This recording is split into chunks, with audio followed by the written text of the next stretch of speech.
have you ever, like, just sat there and wondered, what does it even mean to, like, actually be? Oh, absolutely. I mean, that's it's the kind of question that, yeah, that keeps us philosophers up at night, right? Yeah, It's it's foundational. total brain twister. Right. And, well, that's kind of the territory we're going to be exploring today head first. Yeah, deep dive We're time. taking a deep dive into the mind of Mary Astell, Ah, an Stell. English philosopher born back in 1666, spent her whole intellectual life, well, most of it, in London, Right in the thick of it. among some pretty vibrant intellectual circles, actually, Okay. hanging out with folks like Lady Mary Chudley, John Norris, those kind of names. And she left behind some pretty hefty philosophical works, Yeah, she was prolific. like a Serious Proposal to the Ladies, parts 1 and 2, that's a mouthful. It is. There's letters concerning the love of God, some reflections upon marriage, and let me see, the Christian religion. So she covered some ground, right? Definitely. And for this session, we're really aiming to unpack her core her core ideas, kind of assuming our listeners already, familiar with philosophical concepts. Right. We're not starting from Philosophy 101 here. Exactly. So we're going to zero in on her metaphysics. Metaphysics, always a fun one. Her understanding of reality, the nature of being, all that jazz. And then we'll also be looking at her epistemology. Epistemology, so like how we know things, how we know it's real. Exactly, how we come to know that reality. And our main guide for this exploration is going to be the Stanford Encyclopedia of Philosophy entry on her. Good old Stanford Encyclopedia, always a reliable source. Yeah, it's a great resource. So think of this deep dive as a focused exploration of a key historical figure, someone who grappled with questions that honestly still occupy us philosophers today. Yeah, the big questions, the ones that never really go away. Exactly. All right, so metaphysics. Astell, now she was a dualist, Dualist, yes. which, for our philosopher listeners out there, that's probably a familiar term. Basically means she didn't see reality as just like one homogeneous blob. One kind of stuff, right? Exactly. Yeah. Nope, she went for two fundamental categories of being, Yeah. minds and bodies. Classic dualism. But, and here's where it gets a little more intricate. She added these concepts of finitude, so limitations and corruptibility. Okay, yeah, finitude and corruptibility. Interesting additions. So God, in her system, stands alone, infinite and incorruptible mind. Makes sense. Right, the ultimate perfect being. Totally. So we've got human minds, and even, get this, the tiny little particles that make up the physical world. Like the building blocks of matter. Yeah, those guys. Finite, but still inherently incorruptible. Okay, so there's a level of indestructibility there. Exactly. But then we get to human bodies. Hmm. All the everyday physical stuff we see around us, also finite. But here's the kicker. They're naturally corruptible. They're subject to decay. Yeah, prone to falling apart, basically. Makes sense. We see that all the time, right? Exactly. So it's like a hierarchy of being, almost. Yeah. With different levels of perfection and, well, permanence. Right. It's not just a simple binary of mind and body. There's nuance there. Now, what's really fascinating from a philosophical perspective is how she roots her whole metaphysical system in her concept of God. Yeah, God's got a big deal for her, isn't he? Oh, absolutely. She identifies God as, get ready for this, the first intelligence. What's intelligence, huh? Yeah, a being possessing, infinite perfections. So think wisdom, goodness, justice, all those big ones. Holiness, intelligence, presence everywhere, power to do anything, even self-existence. So she's not holding back on the attributes here. Nope. And all of these qualities, all of these perfections, they're essentially attributes of this first intelligence. Okay, so we're talking capital G God here, the source of all that is. Exactly. And she was very much in line with the rationalist tradition. Rationalism, for those who need a refresher. Emphasis on reason, logic, as the primary way to knowledge. Gotcha. So Astell, being a good rationalist, she believed that you can't really understand metaphysics without understanding God. They're intertwined. Totally. Which explains why she went to such great lengths to, define God, prove his existence, lay out his nature. Yeah, she really builds a comprehensive case. No shortage of arguments there. Oh. Like, in A Serious Proposal, she throws out all these different lines of reasoning.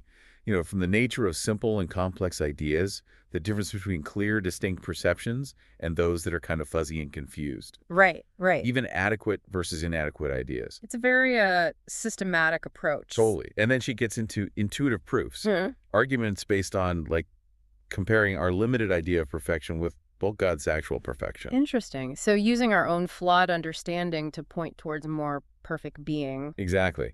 And then in Christian religion, she tackles the question from totally different angles. Oh, okay. Yeah, different approaches. Starts thinking about doubt. What does that tell us? And then, those divine perfections again. Causality. Why is there something rather than nothing? Even the whole, the teleological argument. The beauty and order of the universe implies a designer. Right, right. Like there's got to be a reason for all this, a purpose. Yeah. So she really covers the waterfront philosophically. Absolutely. Now, for those already deep in the philosophical weeds, it's worth highlighting a certain emphasis in her argument. Emphasis. Yeah. While self-existence, the fact that God just is often presented as the core attribute, especially in that ontological argument in Christian religion, the one that tries to prove God just from the idea of God. Right, right. But in other places, she seems to put more weight on God's wisdom and goodness, almost suggesting they come before even omnipotence. So even God's power isn't totally unlimited. Well, it's more like it's always guided by perfect wisdom and goodness. It can't be arbitrary or contradictory.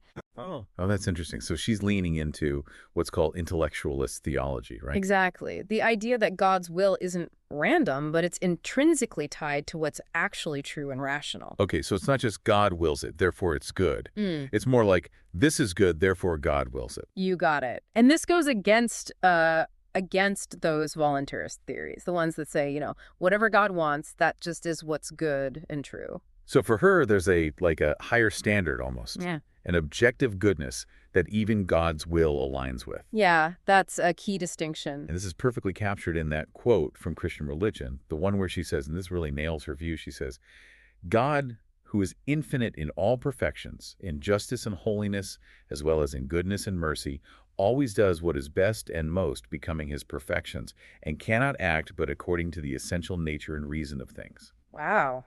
That's quite a statement. Right. It paints a picture of this incredibly ordered, rational universe. Cosmos, that makes sense. Yeah. All right, so let's zoom in a bit more on her metaphysics. Okay. Astell also gets into the whole question of individuation. Individuation. What makes each being unique? Yeah. What makes you, and me, and that rock over that, that specific rock. She outlines 4 categories.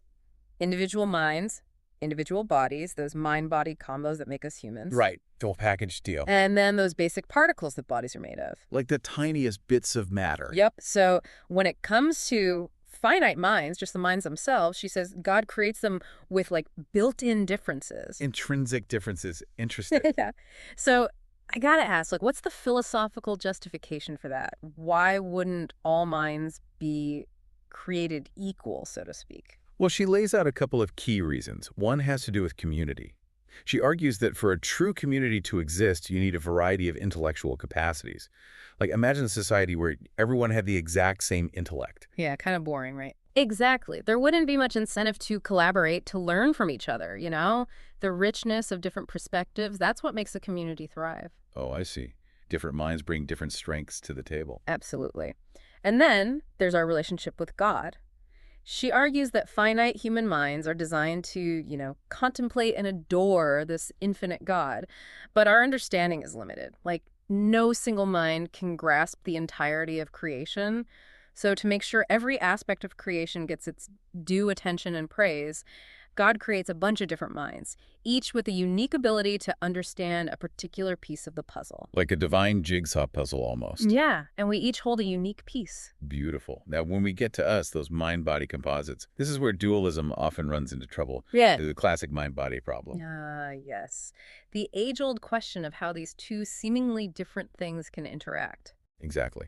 And Astell, well, she doesn't pretend to have all the answers. In fact, she openly admits that it's a mystery. She's got this great quote where she says, "We know and feel the union between our soul and body, but who amongst us sees so clearly as to find out with certitude and exactness the secret ties which unite two such different substances, or how they are able to act upon each other?" So even for a brilliant mind like hers, it remained a puzzle. Yeah, and she even compares it to, like, the mystery of the incarnation in Christianity. The whole God becoming human thing. Right, the union of divine and human nature. Exactly. Hmm. And she's basically saying, look, we experience both of these unions, the mind-body and the divine human, but the actual how of it, the mechanism, that's beyond our grasp. A humble admission, acknowledging the limits of human understanding. Totally. Now, she also wrestled with the whole issue of, why some people are better at certain things than others. Yeah, the variety of human abilities. Right. So is she saying it's all about innate differences, or is experience a big factor? She actually incorporates both. She talks about the impact of activity in this life. Like, the more we use our brains, the sharper they get. She compares it to an industrious hand becoming rich while a lazy one stays poor. Okay, so practice makes perfect. To a point, yeah. But she also acknowledges that God gives different people different capacities from the start. So some people are just born with more potential than others. In some areas, perhaps. But here's where she makes this interesting distinction between just thinking and capacious thinking. Just and capacious. All right, break it down for me. So just thinking is our ability to think logically, to order our thoughts well. She believes everyone has that capacity. It's universal. But capacious thinking, that's about the breadth of our knowledge, the sheer amount of information we have stored up. And that, she says, depends on things like how long you've lived, what kind of education you've had, what experiences you've been exposed to. Oh, so everyone has the potential to be a clear thinker, but not everyone gets the same opportunities to fill their mental library, so to speak. Exactly. That's a crucial distinction for understanding her views on intellectual potential and equality. Especially when we get to her ideas about women and their intellectual capabilities, which we'll get to later. Yeah, that's a key point. All right, so let's talk about the body.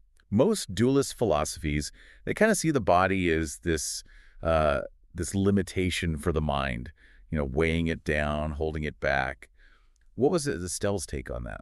Yeah, well, keeping in line with that rationalist emphasis on the mind being, the star of the show, she does see the body as often interfering with the mind's perfect functioning. So the body's kind of a nuisance. She talks about the indisposition of the bodily organs causing cramps and contracts for the mind. Ouch. Not a very flattering view of the body. No, not exactly. She very clearly asserts the mind's dominance over the body, calls the body a mere instrument of the mind, inherently inferior and meant to serve the mind's, intellectual and spiritual goals. So the mind's the boss and the body is just the worker bee. In essence, yeah.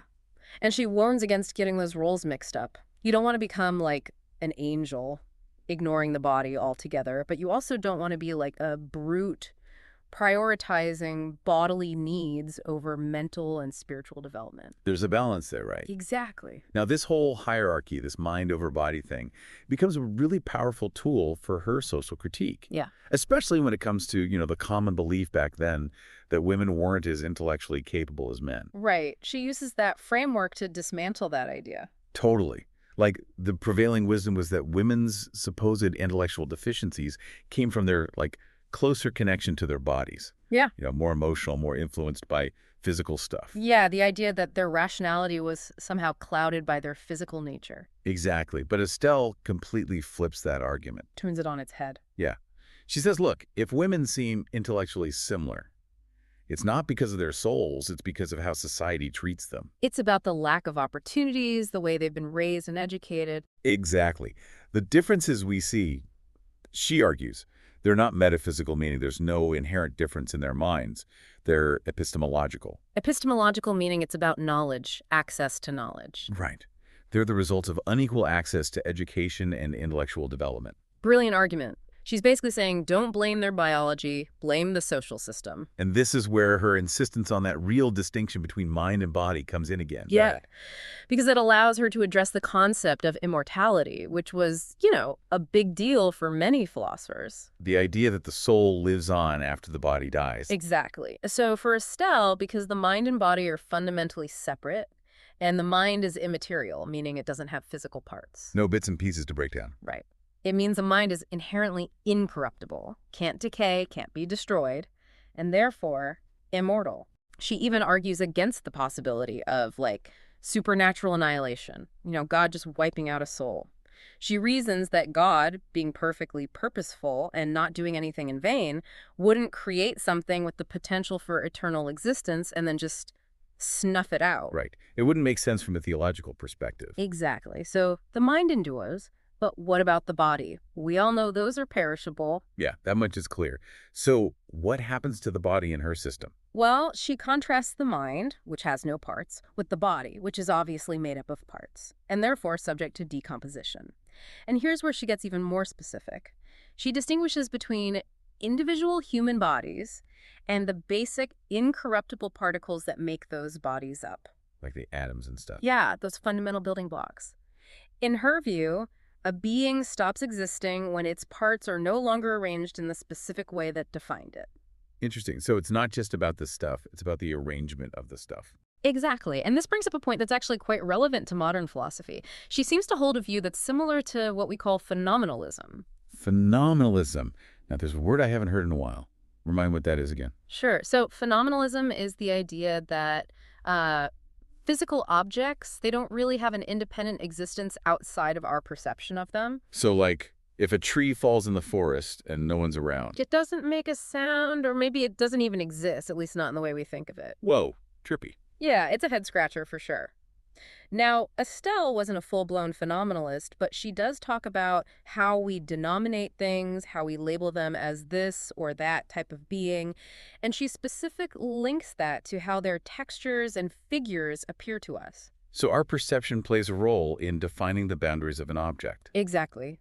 It's not that our minds create objects out of thin air, but rather that how we perceive and categorize their qualities, that plays a big part in how we identify them as individuals.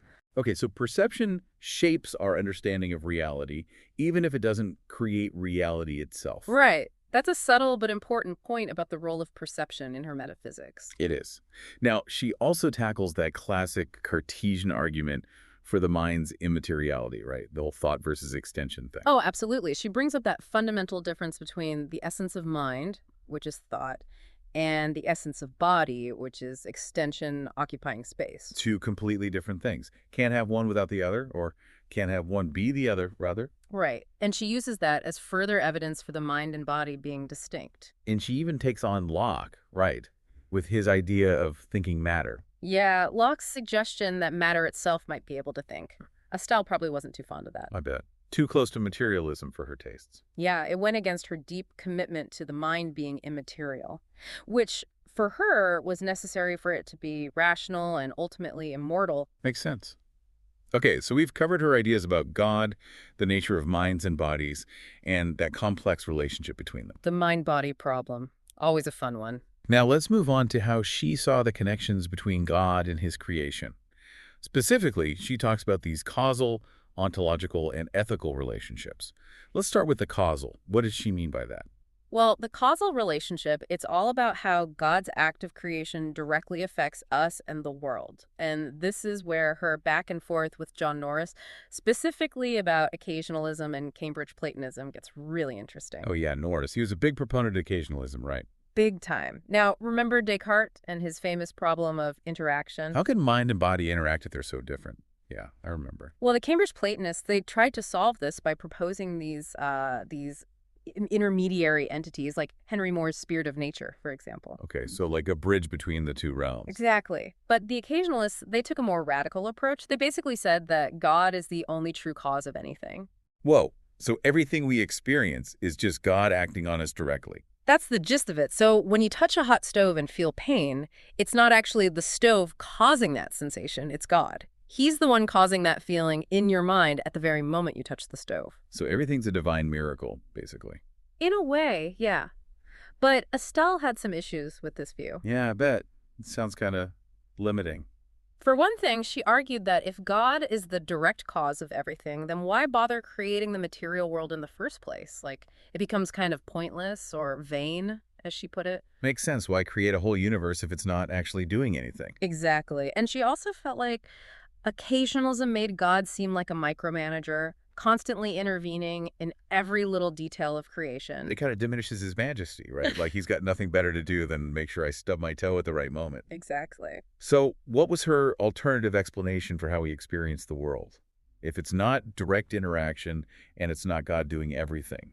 She proposed this idea of sensible congruity, which is basically a pre-established harmony between the properties of objects and the way our minds perceive them. Okay, so like a built-in compatibility between the physical world and our senses. Exactly. So it's not direct cause and effect, but it's also not constant divine intervention. It's more like God designed everything to fit together just right. Elegant solution. It is. All right, so that's the causal relationship. Now, what about the ontological one? Ontology, the study of being. Sounds deep. It is.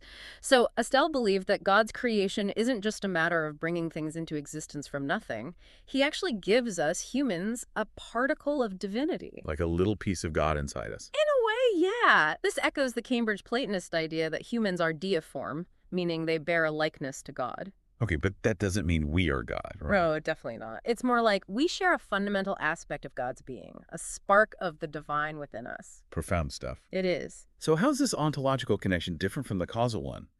They both seem to involve God creating us. True. But the causal relationship, that's about the act of creation itself. God brought us into being. The ontological relationship, though, that's about what we are. Our very essence includes this divine element. Okay, I'm starting to see the distinction. It's the difference between how we were made and what we're made of. Precisely. Cool. And lastly, there's the ethical relationship. Our obligation to love God. This was a big part of her discussions with Norris, wasn't it? It was. They really dug into that question in their letters concerning the love of God. Norris, coming from his occasionalist perspective, argued that the main reason we should love God is because he's the source of all our sensations, and therefore all our pleasure and goodness. So we love God because he makes us feel good. In a nutshell, yeah. But Astell, while she agreed that loving God is essential, she didn't like basing that obligation solely on occasionalism. So she felt like our reasons for loving God should be deeper than just, he gives me nice feelings. Exactly. But despite that fundamental disagreement, they actually agreed on a lot when it came to the nature of love itself. Oh, interesting. So where did they find common ground? Well, they both saw love as an inherent quality of minds, like just as bodies naturally move, minds naturally love. They also made a distinction between two kinds of love, benevolence and desire. Benevolence and desire. Okay, those sound familiar. So benevolence, that's about wanting what's best for others, wishing them well. Desire, on the other hand, that's a yearning for something that we see as our ultimate good, something that can truly satisfy us. And they argued that we should offer benevolence to other humans because we can't really fulfill each other's deepest needs. But our desire, that should be directed towards God. Because only God can truly satisfy us. Right. Interesting distinction. Okay, so we've covered her views on God, minds, bodies, and even love. Quite a range of topics. It is. Now let's switch gears entirely and dive into her epistemology, her theory of knowledge. Always a good time for some epistemology. Now, we've already mentioned she was a rationalist. So what were the big themes in her approach to how we know things? Well, her rationalism really comes through in a few key areas. First, there's her emphasis on the mind being more important than the body when it comes to learning and knowing. Second, she believed in innate ideas, that we're born with certain foundational concepts that shape our understanding.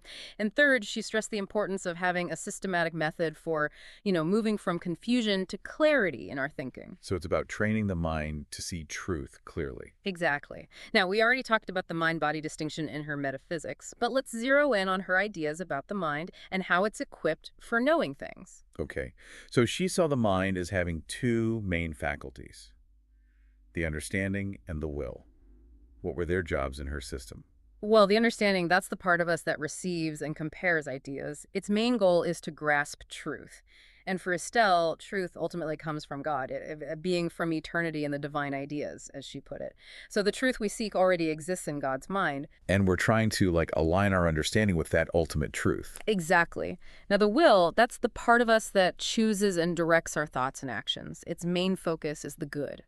And for Astell, the good is basically the same as God's will. So a healthy understanding, that means we have knowledge. A healthy will, that means our choices are guided by that knowledge.